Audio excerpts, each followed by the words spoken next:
Welcome to ચેતુસ kitchen. આજે આપણે બનાવીશું ટેસ્ટી એવું બટેકાનું શાક, બધાનું ફેવરેટ એવું બટેકાનું શાક.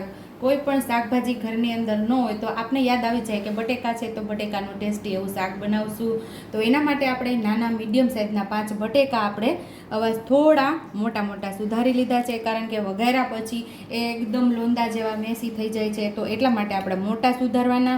અને અહીંયા એક ટમેટું સુધારી લીધું છે, મીઠા લીમડાની એક આપણે અહીંયા ડાળખી લીધી છે, અને 1 ચમચી આપણો ચણાનો લોટ લીધો છે. આ જગ્યા ઉપર તમે માંડવીના બી પણ લઈ શકો, એટલે કે માંડવીના બીનો ભૂકો લઈ શકો છો, ચવાણું ગમે તેનો ભૂકો કરી ગાંઠિયાનો ભૂકો પણ લઈ શકો છો. આપણે ચણાનો લોટ લીધો છે. આજે અડધી ચમચી જેટલી વરિયાળી, ચપટી આખી મેથી લીધી છે, સૂકી મેથી, અને અહીં આપણે લીલા ધાણા, એક ટમેટું સુધારી લીધું છે.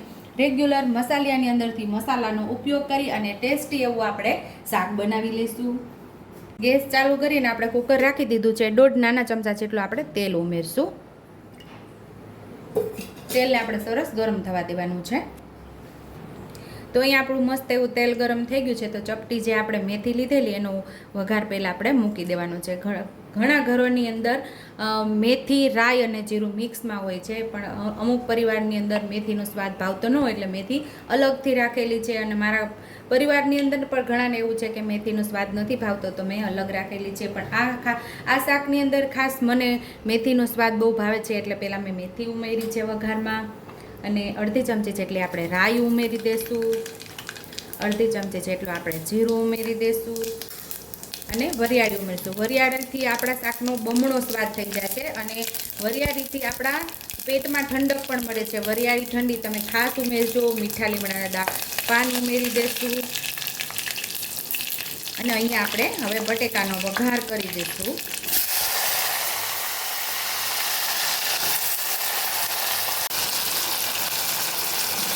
પાંચ ચમચી જેટલી હિંગ ઉમેરી દઈશું. બટેકાને સાતળી લઈશું.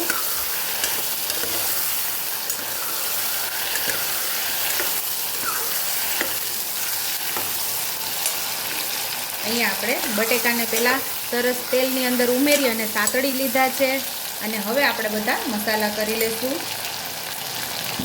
અહીંયા આપણે ચણાનો લોટ પણ ઉમેરી દઈશું.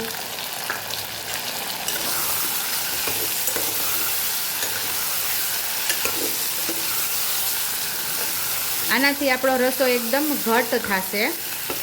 અહીંયા તમે માંડવીના બીનો ભૂકો અથવા તો ચવાણાનો ભૂકો કે ગાંઠિયાનો ભૂકો પણ ઉમેરી શકો છો. તો અહીંયા આપણે ટમેટું પણ ઉમેરી દઈશું. અડધી ચમચી જેટલી હળદર, 1 ચમચી જેટલું લાલ મરચું પાવડર, તીખાશ તમારા સ્વાદ મુજબ ઓછી વધતી કરી શકો છો. 1 ચમચી ધાણા જીરું પાવડર, થોડા લીલા ધાણા, સ્વાદ મુજબ આપણે મીઠું ઉમેરશું. બધું સરસ આપણે સાતળી લેવાનું છે. કોઈ પણ શાક તમે બનાવતા હોય ને એની અંદર મસાલો સાતળવાની જ ખૂબી છે. જો મસાલો વ્યવસ્થિત સતળાય નહીં ને તો તમારા શાકનો સ્વાદ આવે જ નહીં. જો તમે વ્યવસ્થિત મસાલો સાતળશો ને તો 100 ગણો સ્વાદ શાકનો વધી જાય છે. તો આવી રીતે મસાલો સાતળી લેવાનો. આપણા બટેકા પણ મસાલાથી કોટ થઈ જવા જોઈએ ત્યાં સુધી આપણે એને સાતળવાનું છે. એટલે કે જે શાક વઘારીએ એ મસાલો આપણા શાકની અંદર ચડી જવો જોઈએ, તો જ એનો સ્વાદ આવશે. અહીંયા આપણે બટેકા સરસ સતળાઈ ગયા છે, અને હવે આપણે જે પ્રમાણે રસો કરવો હોય શાકની અંદર એ પ્રમાણે અહીંયા પાણી આપણે ઉમેરવાનું છે. તો આપણે પોણા ગ્લાસ જેટલું પાણી ઉમેરશું.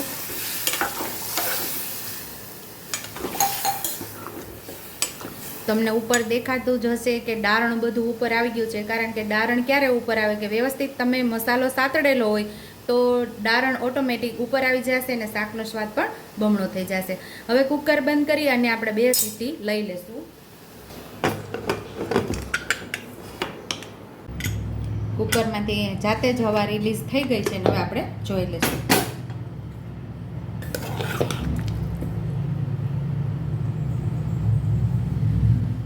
તો આપણું બટેકું મસ્ત એવું ચડી ગયું છે, અને સુપર ટેસ્ટી રસોવાળું ઘટ રસાવાળું શાક બની ગયું છે.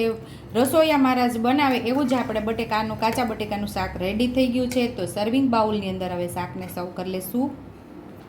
આજે આપણે બટેકાના શાકની અંદર વરિયાળી અને મેથી ઉમેરેલી છે. વરિયાળી અને મેથીના અઢળક ફાયદા છે. તમારે ફાયદા જાણવા હોય તો મને કમેન્ટ બોક્સમાં કમેન્ટ કરજો. હું બધા ફાયદા તમને કમેન્ટ બોક્સમાં જણાવીશ. અહીંયા આપણે લીલા ધાણાથી ગાર્નિશ કરી દઈશું. આ શાકને તમે રોટલી, પરોઠા કે પૂરી સાથે તો ખાવાની ખૂબ જ મજા આવે છે, અથવા તો તમે રાઈસ સાથે પણ ખાઈ શકો છો. જો તમને મારી રેસીપી પસંદ આવી હોય તો મારી રેસીપીને લાઈક કરજો, શેર કરજો, સબસ્ક્રાઈબ કરજો, બેલ આઇકોનને દબાવતા ભૂલતા નહીં અને કમેન્ટ બોક્સમાં કમેન્ટ કરજો કે મારી રેસીપી કેવી લાગી. તો આવજો.